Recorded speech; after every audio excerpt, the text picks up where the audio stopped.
এখন আমাদের আলোচনার বিষয় হচ্ছে প্রবাহী তড়িৎ, এবং প্রবাহী তড়িতের কিছু গাণিতিক সমস্যার সমাধানের জন্য আমরা প্রথমে তার তত্ত্বগতভাবে বা তার থিওরিটিক্যাল কিছু ডিসকাশন করব, এবং তারপরে আমরা তার উপরে কিছু উদাহরণের অঙ্ক আমরা আলোচনা করব। তাহলে আমরা প্রথমে নির্দিষ্ট কিছু অংশের থিওরিটিক্যাল ডিসকাশনটা শুরু করি। আমরা আজকে আমাদের প্রথম আলোচনার বিষয় হচ্ছে তড়িৎ চালক বল।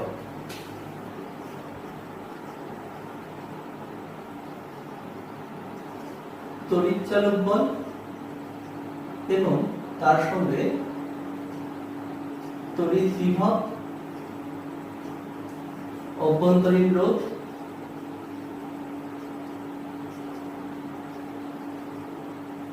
এবং বাহ্যিক রোধ,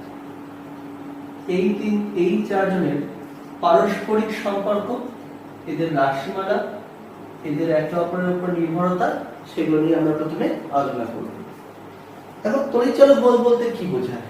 বলছে যে কোন তড়িৎদ্বার বা দুটো তড়িৎদ্বার রয়েছে, সেই তড়িৎদ্বারের একটা তড়িৎদ্বারকে ধনাত্মক এবং অন্য তড়িৎদ্বারকে আমরা ঋণাত্মক বলছি, এবং যখন এদের মধ্যে কোনো তড়িৎ প্রবাহ হচ্ছে না সেই অবস্থায়, অর্থাৎ যখন আমরা মুক্ত বর্তনী স্থাপন করেছি, সেই মুক্ত বর্তনীর ক্ষেত্রে সেই যে তড়িৎদ্বার দুটো তাদের মধ্যে যে বিভব প্রভেদ, তাকে আমরা বলছি তড়িৎচালক বল। এখন যখনই আমরা বদ্ধ বর্তনী করে দিচ্ছি, সেই বদ্ধ বর্তনীর ক্ষেত্রে কি হচ্ছে, এই তড়িৎদ্বারের সঙ্গে একটা বাহ্যিক রোধ যুক্ত হয়ে যাচ্ছে।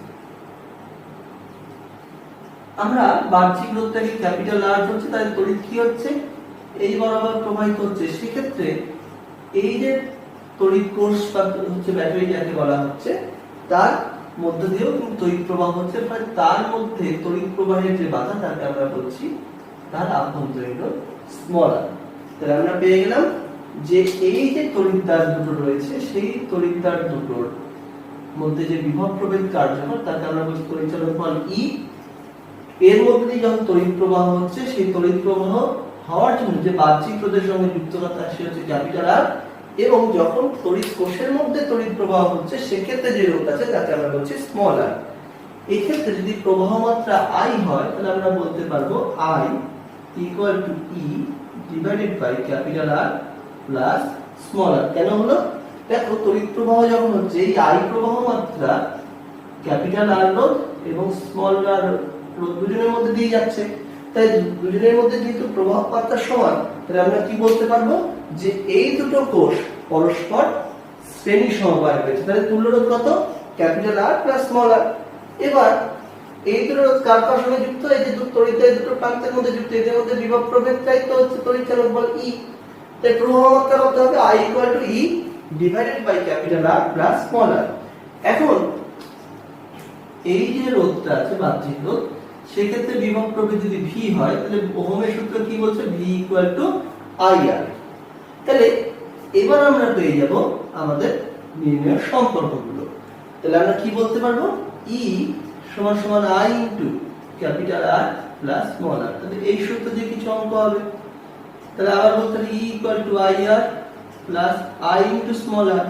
তাহলে E equal to V external, মানে বাহ্যিক রোধে যে হচ্ছে বিভব প্রভেদ রয়েছে, V external plus V I ইনটি। এটা হচ্ছে ভি ইন্টারনাল। ইন্টারনাল কেন? কারণ এই রোধটা কার রোধ? তড়িৎ কোষের নিজস্ব রোধ, আভ্যন্তরীণ রোধ। তাহলে আভ্যন্তরীণ রোধের মধ্যে দিয়ে যখন তড়িৎ প্রবাহ হচ্ছে, তাহলে সেক্ষেত্রে কি এক্সট্রা তড়িৎ শক্তি ব্যয়িত হচ্ছে, সেই ব্যয়িত তড়িৎ শক্তিটাই হচ্ছে ভি ইন্টারনাল। এবার এই যে ভি ইন্টারনাল যে আছে, সেই ভি ইন্টারনালটাকে কিন্তু আমি কখনোই ব্যবহার করতে পারবো না। সেই কারণে আমরা এই ভি ইন্টারনালকে সবসময় বলি ভি লস্ট বা নষ্ট ভোল্ট, কারণ এই ভোল্টেজটুকু আমার নষ্ট হচ্ছে, এটাকে আমি কখনোই কাজে লাগাতে পারবো না। তাহলে এটা হয়ে যাচ্ছে হলো নষ্ট ভোল্ট বা V lost. E equal to পেলাম VEXT plus V lost। তাহলে এটাও একটা সূত্র। আবার দেখো লিখতে পারি E equal to V plus IR। এই যে V EXT, তাকে আমরা জেনারেলি V দিয়ে প্রকাশ করছি। তাহলে এখান থেকে বলতে পারি IR equal to E minus V, এটা একটা সূত্র। এখান থেকে আমরা দুটো সূত্র পাচ্ছি, I equal to E minus V by small r, এটা একটা সূত্র। আবার small r equal to E minus V by r, এটাও একটা সূত্র। আমরা দেখো আমরা তাই তড়িৎ চালক বল, তড়িৎ বিভব, অভ্যন্তরীণ রোধ এবং বাহ্যিক রোধের মধ্যে কতগুলো পারস্পরিক সম্পর্ক পেয়ে গেলাম। এবার দেখো আমরা যেটা বলতে পারি, আমরা পেয়েছি V equal to E minus I। এখন যদি কোনো কারণে V ইকুয়াল টু 0 হয়, অর্থাৎ বাহ্যিক রোধে বিভব প্রভেদ যদি শূন্য হয়, তাহলে এর অর্থ কি? এর অর্থ হচ্ছে E মাইনাস IR টা শূন্য বা E ইকুয়াল টু IR। আবার দেখো আমরা কি বলছি, যে E equal to V plus IR। এখন জেনারেলি যদি যেদিকে তড়িৎ চালক বলের প্লাস থেকে মাইনাস দিকে যে সেই অভিমুখে তড়িৎ প্রবাহ হয়, সেক্ষেত্রে I পজিটিভ, স্মল r তো রোধ সর্বদাই পজিটিভ, তাহলে IR পজিটিভ। এর অর্থ হচ্ছে ইটা সবসময় গ্রেটার দেন V হবে।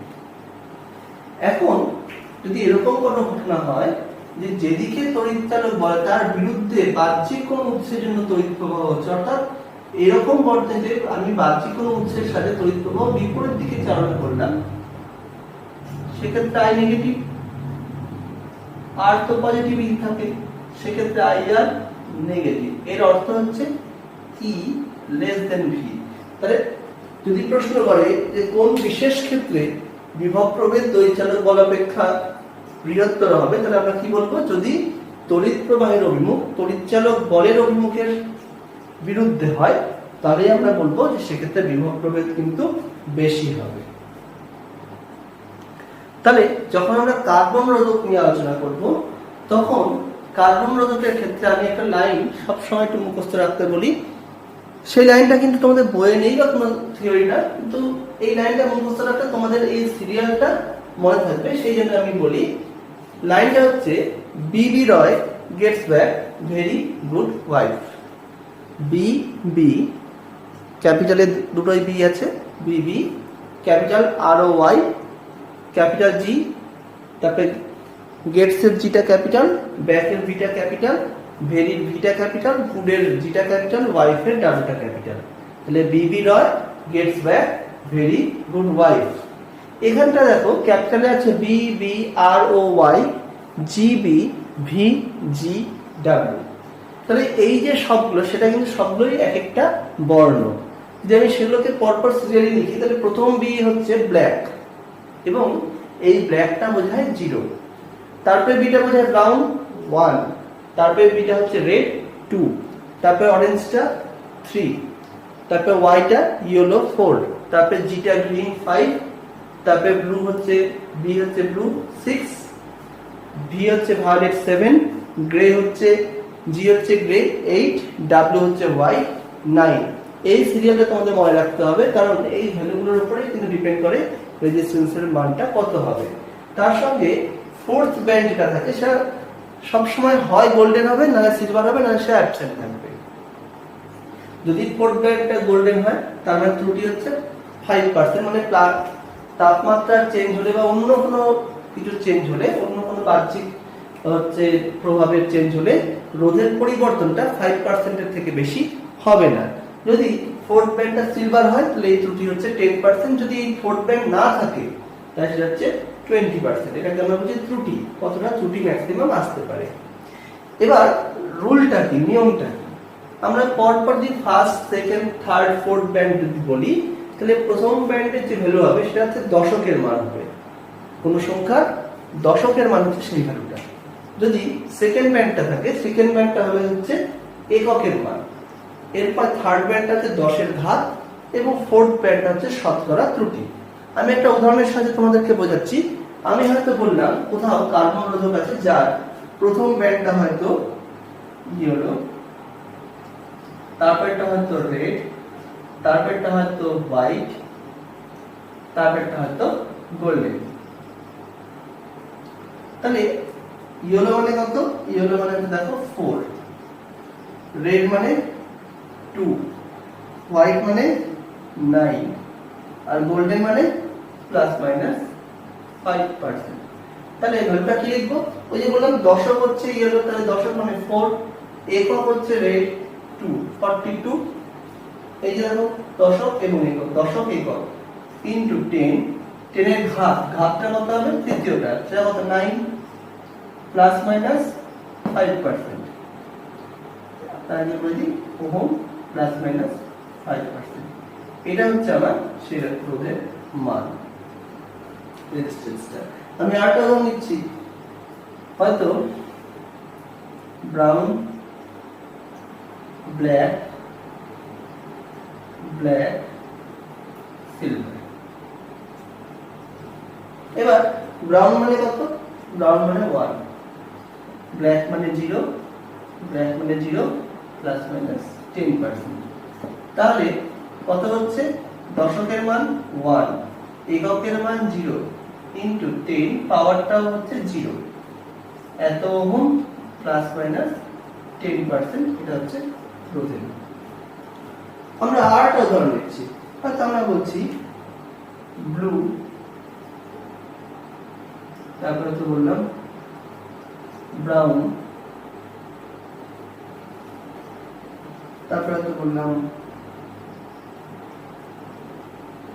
গ্রিন, এবং ফোর্থটা অ্যাবসেন্ট। অ্যাবসেন্ট এখানে অ্যাবসেন্ট বা নো কালার করলাম, নেই। তাহলে কি হবে? ব্লু, ব্লু মানে কত? একদম ব্লু মানে হচ্ছে 6, ব্রাউন মানে 1, গ্রিন মানে 5, আর এটা মানে হচ্ছে প্লাস মাইনাস 20%। তাহলে কি হলো? তাহলে 61 into 10 to the power 5, 61 into 10 to the power 5 plus minus তো ওহম প্লাস মাইনাস 20%। এটা হচ্ছে আমার রোধের মান। তাহলে আশা করি কার্বন রোধকের এইটুকু অংশ নিয়ে তোমাদের সমস্যা থাকবে না। তাহলে আমরা কি বলতে পারি? আমরা কার্বন রোধকের ক্ষেত্রে আমরা যে তার মূল মানটাকে আমরা ধরছি R0 এবং ত্রুটিকে ধরছি RE। তাহলে কার্যকর মান কত? তাহলে কার্যকর মান হবে মূল মান প্লাস মাইনাস ত্রুটি। তো দেখো এখানকার ত্রুটিটা প্লাস হতে পারে, মাইনাস হতে পারে। যদি ত্রুটি প্লাস হয় তাহলে আমি কি বলছি? R1 R0 plus R0। যদি ত্রুটিটা নেগেটিভ হতো তাহলে ধরে নাও সেটাকে R2 বলছি R0 মাইনাস RE। এটা আমি ধরলাম। তাহলে এখানে আমরা বলতেই পারছি R1 টা গ্রেটার দেন R2। এই ক্ষেত্রে আমরা যদি আমাদের কখনো R1 এবং R2 দেওয়া থাকে তাহলে কিভাবে আমরা R0 এবং RE বের করতে পারবো সেটা একটু তোমাদেরকে দেখিয়ে দিই।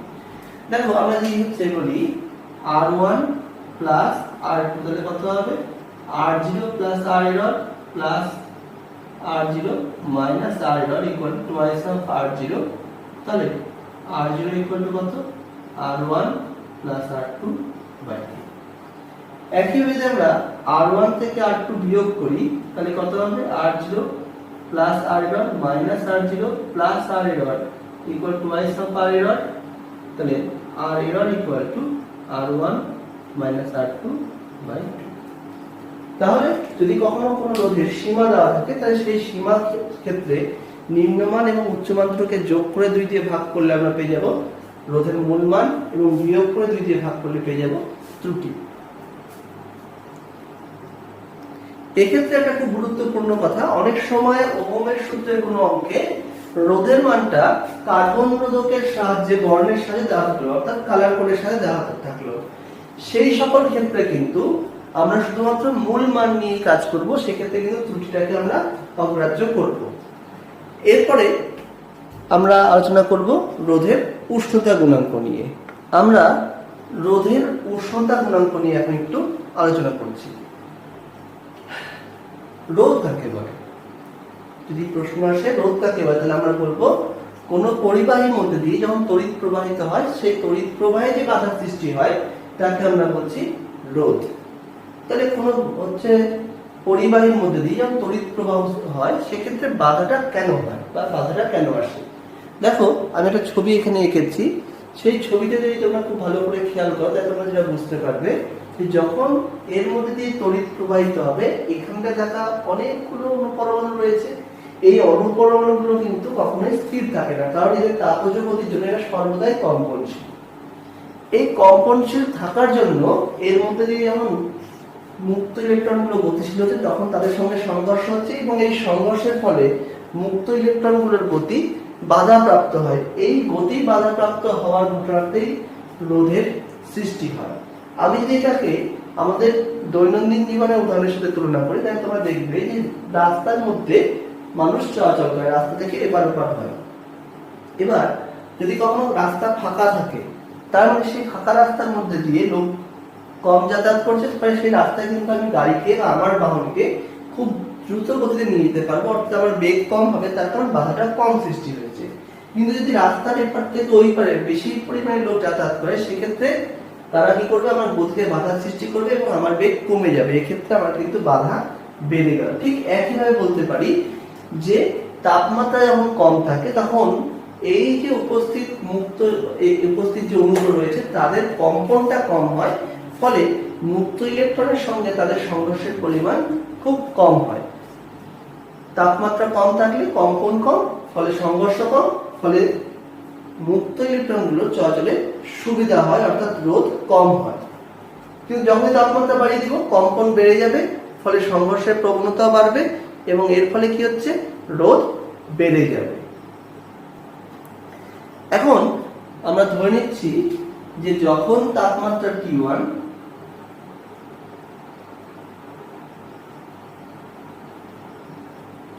সেই অবস্থায় রোধ R1 এবং তাপমাত্রা যখন T2 তখন রোধ R2। স্পষ্টতই T1 এর থেকে T2 যখন বড়, তখন R1 এর থেকে R2 টা বড় হবে। এক্ষেত্রে আমি বলতে পারি যে যদি T1 এর থেকে T2 ছোট হয়, তাহলে R1 কিন্তু R2 থেকে বড় হবে। তাহলে আমরা সাধারণত এই ক্ষেত্রে ধরলাম, অর্থাৎ প্রথমে তাপমাত্রা কম ছিল, পরে তাপমাত্রা আমি বাড়িয়ে দিলাম। তাপমাত্রা যখন বেড়ে গেল, সেক্ষেত্রে কি রোধও বেড়ে গেল। এবার তাহলে এই ক্ষেত্রে যে রোধ বৃদ্ধি হলো, আমি যেটা পেলাম রোধ বৃদ্ধি। এই রোধের যে বৃদ্ধি, সেই রোধের বৃদ্ধিটা হচ্ছে ফলাফল। সেই ফলাফলটা হচ্ছে R2 - R1 এবং এই রোধের বৃদ্ধির ফলাফল যেটা পেয়েছি, সে তার কারণটা হচ্ছে তাপমাত্রার পরিবর্তন বা তাপমাত্রা বৃদ্ধি। তাহলে এই ক্ষেত্রে তাপমাত্রা বৃদ্ধি সে হচ্ছে কারণ, তার মানটা হচ্ছে T2 - T1। আমি তাপমাত্রা অল্প বাড়ালে রোধ অল্প বাড়তো, তাপমাত্রা বেশি বাড়ালে রোধ বেশি বাড়তো। তাহলে সেক্ষেত্রে আমরা বলতেই পারি অতএব R2 - R1 proportional to T2 - T1।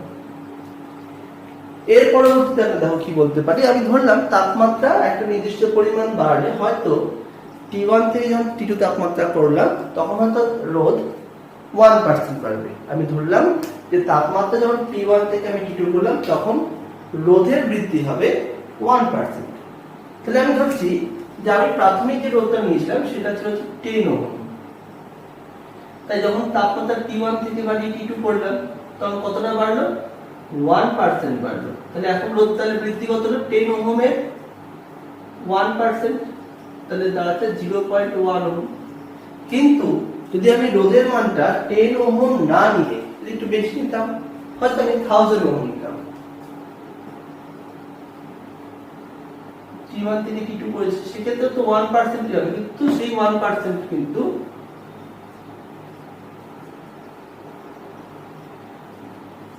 10 ohm দাঁড়াচ্ছে। যদি আমি 1 লাখ ওহম নিতাম, তাহলে তাপমাত্রা T1 থেকে বাড়িয়ে T2 করার জন্য 1% বেরোতো, সেক্ষেত্রে কত হতো?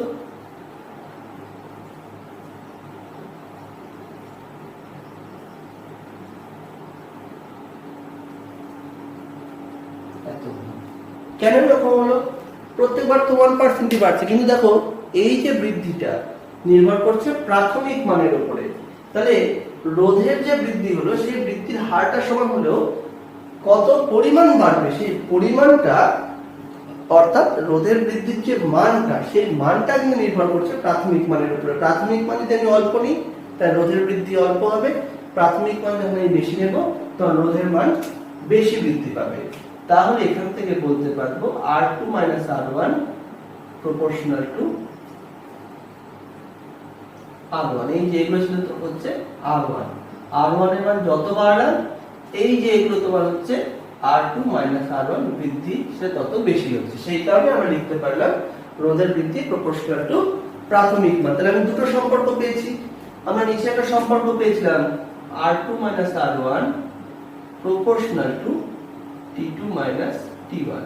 দুটো মিলিয়ে লিখতে পারি R2 - R1 proportional to R1 into T2 - T1। তাহলে R2 - R1 equal to the constant into R1 into T2 - T1। তাহলে R2 - R1 equal to the constant alpha R1 into T2 - T1। তাহলে আলফা ইকুয়াল টু কত হলো? R2 - R1 divided by R1 into T2 - T1। তাহলে এই কনস্ট্যান্টটার সংজ্ঞা কি হবে? তো বলছে যদি R1 equal to 1 অর্থাৎ একক রোধ নেওয়া যায় এবং T2 - T1 1 মানে একক উষ্ণতার বৃদ্ধি করা হয়, তাহলে R2 - R1 অর্থাৎ রোধের যে পরিবর্তন সেই হচ্ছে আলফা, অর্থাৎ রোধের উষ্ণতা গুণাঙ্ক। এর সংজ্ঞাটা এইভাবে বলছে, একক মানযুক্ত কোন রোধের একক উষ্ণতার পরিবর্তনে যে রোধের পরিবর্তন হয় তাকে আমরা বলছি রোধের উষ্ণতা গুণাঙ্ক। অর্থাৎ একক মানযুক্ত কোন রোধের একক উষ্ণতার পরিবর্তনে বা রোধের একক উষ্ণতার বৃদ্ধিতে যে রোধের বৃদ্ধি হয় তাকে আমরা বলছি রোধের উষ্ণতা গুণাঙ্ক। এবার দেখো আলফা এর একক R2 - R1 কে আমরা ওহমে প্রকাশ করব, R1 কেও ওহমে প্রকাশ করব, আর T2 - T1 ডিগ্রি সেলসিয়াস। তাহলে কি দাঁড়ালো? Degree Celsius inverse. অনেক সময় যদি ফারেনহাইট এভাবে লিখি তাহলে লিখতে পারি ডিগ্রি ফারেনহাইট ইনভার্স বা কেলভিন ইনভার্সও বলতে পারি। আর আমরা কি বলতে পারি? মাত্রা কি ধরে হবে? উষ্ণতার মাত্রা, তার মানে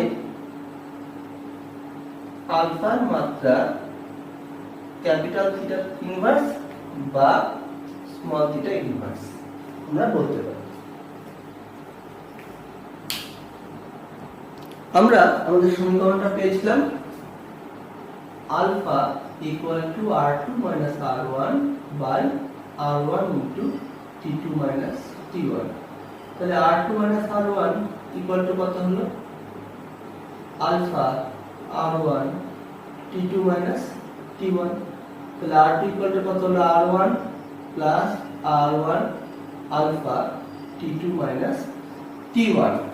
এইবার দেখো আমরা কি বলতে পারি, আমরা লিখতে পারি R2 equal to R1 1 plus alpha T2 - T1। তাহলে এটা হলো রোধের বৃদ্ধির সাধারণ রাশিমালা। আমরা T2 - T1 কে যদি T ধরি তাহলে আমি বলতে পারবো R2 equal to R1 1 plus alpha T। সংক্ষেপে আমরা এটা ব্যবহার করতে পারি। এখন দেখো, এখন আমরা কি করতে পারি? আমরা একটা বিশেষ ক্ষেত্র ধরলাম। আমরা ধরলাম যে তাপমাত্রা T1 যখন ছিল, T1 এর মান 0 ডিগ্রি সেলসিয়াস, তখন রোধের মান ছিল R0, অর্থাৎ 0 ডিগ্রি সেলসিয়াস তাপমাত্রার রোধকে আমি বলছি R0। এবং তাপমাত্রা যখন আমি T1 ডিগ্রি সেলসিয়াস করলাম তখন যে রোধটা সেটা হয়ে গেল R1। তাহলে আমি কি বলছি, আমি বলছি যে যখন তাপমাত্রা ছিল T1 যাতে আমরা 0 ডিগ্রি সেলসিয়াস বলি, সেই সময়কার রোধটাকে আমি বলছি R0, এবং T2 যখন তাপমাত্রা হবে তখন হচ্ছে T2 এর মানটা T1 ডিগ্রি সেলসিয়াস, তখন রোধের মানটাকে R1 বলছি। এই ঘটনাটাকে যদি আমি একটু অন্যভাবে প্রকাশ করি তাহলে আমি এটাও বলতে পারতাম যে এই সমীকরণে R2 মানে হচ্ছে অন্তিম রোধ, এই R2 কে আমরা বলছি R ফাইনাল, আর R1 হচ্ছে প্রাথমিক রোধ, একে আমরা বলছি R ইনিশিয়াল। আমরা কি বলতে পারি, R final equal to R initial 1 plus alpha T final minus T initial. তাহলে আমরা এবার বলছি যে যখন আমাদের প্রাথমিক তাপমাত্রা 0 ডিগ্রি সেলসিয়াস তখন প্রাথমিক রোধকে আমরা বলছি R0, আর আমাদের যখন অন্তিম তাপমাত্রা T1 তখন আমরা অন্তিম রোধকে বলছি R1। তাহলে এই শর্তটা সমীকরণে বসাই, তাহলে আমি কি পাবো, R1 equal to R0 1 plus alpha T minus 0 বা R0 1 প্লাস আলফা T। একইভাবে আমার প্রাথমিক তাপমাত্রা যখন 0 ডিগ্রি সেলসিয়াস তখন আমার রোধের মানটা R0 ছিল, যখন আমি অন্তিম তাপমাত্রা T2 ডিগ্রি সেলসিয়াস করলাম, এখানে কত করছে T1 ডিগ্রি সেলসিয়াস করেছিলাম, এখানটা আমি করলাম T2 ডিগ্রি সেলসিয়াস, সেক্ষেত্রে অন্তিম রোধের মানটা কিন্তু পরিবর্তিত হয়ে R2 হলো। তাই সেক্ষেত্রে এই শর্তটা যদি আমি এখন এই সমীকরণে বসাই তাহলে আমি কি পাবো, R2 equal to R0 1 plus alpha T1 হবে, একটু ভুল করেছিলাম আমি, এখানে হবে হচ্ছে T2 মাইনাস 0 বা R0 1 প্লাস আলফা T2। এখন আমরা কি করব, এই দুটোকে ভাগ করে দেব, তাহলে কি পাচ্ছি, R2 বাই R1 সমান সমান R0 1 plus alpha T2 R0 1 plus alpha T1। তাহলে 1 plus alpha T2 1 plus alpha T1। এবার দেখো আমরা বজ্র গুণন করলাম, তাহলে কি পাচ্ছি, R2 plus R2 alpha T1 সমান সমান R1 plus R1 alpha T2। তাহলে R2 মাইনাস R1, আমি R1 কে দিকে আনলাম, সমান সমান কি দাঁড়ালো, R1 alpha T2 minus R2 alpha T1। তাহলে R2 মাইনাস R1 সমান সমান alpha R1 T2 minus R2 T1।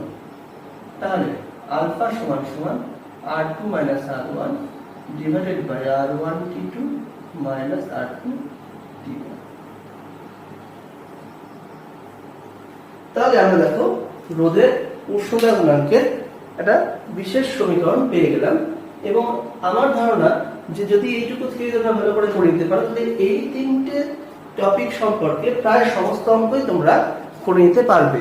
আমরা এরপরে পরবর্তী ভিডিওতে এই থিওরি সংক্রান্ত কিছু অঙ্ক আলোচনা করব, এবং তার সঙ্গে আমরা আলোচনা করব যে কিভাবে দেখাবো তোমাদের যে কিভাবে এই সূত্রগুলোর সাহায্যে কোনো অঙ্ক থাকলে সেটা আমরা সংক্ষেপে খুব দ্রুত এবং সঠিকভাবে করতে পারি।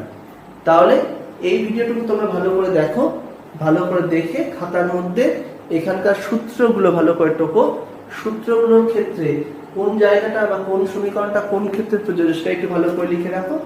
আশা করি তোমাদের পরবর্তী অঙ্কগুলো করতে সুবিধা হবে। যদি কোথাও অসুবিধা হয় আমার সাথে যোগাযোগ করতে পারো। তোমরা সুস্থ থাকবে, ভালো থাকবে এবং বাড়ির ভিতরে থাকবে, এই আশা নিয়ে আমি আমার ভিডিওটি শেষ করছি।